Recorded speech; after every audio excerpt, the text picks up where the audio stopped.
Storie di viaggio, storie di ricordi, storie di nostalgia. Sono le storie degli emigranti italiani che si sono riuniti ad Asiago per la seconda giornata dei Veneti nel mondo. Un lungo viaggio che li ha portati lontano dalla casa e dalla famiglia, in cerca di quella fortuna che sembrava così irraggiungibile dopo la guerra. La festa di Asiago ha celebrato con circa 1500 emigranti ed ex emigranti l'essere veneto all'estero. Un bagaglio fatto di canzoni e dell'orgoglio comune a tutti per l'appartenenza all'Italia. Gente povera che partiva con la valigia di cartone, con pochi indumenti, qualche soldo, ma ricca di tradizione e valori. Nella valisa che aveva portato via le semenze, perché delle semenze magari pensava che negli altri paesi dove chi andava, noi che aveva le semenze, non le aveva ciaparsi di senza delle certe robe che lui sapeva, e che c'era anche la semenza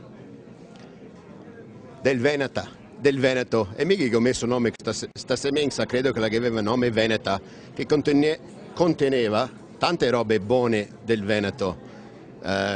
Magari penso che avesse cultura, tradizione, la fede nel Signore e un po' di ferro. Storie di italiani all'estero, storie di italiani che però come lei a volte ritornano. Praticamente sono ritornata per ricercare un po' delle storie della mia famiglia. Il mio paese in Brasile si chiama San Giovanni del Polesine, forse non ho bisogno di dire altro, aggiungere altro, e torniamo più che altro anche per ricercare un po' della nostra storia. Quando si rientra in Italia è sempre bello, infatti abbiamo mantenuto sempre le nostre origini, la nostra nazionalità, diciamo. Non abbiamo mai voluto essere stranieri, anche se si era stranieri, però siamo trevigiani e ci tengo a essere trevigiano.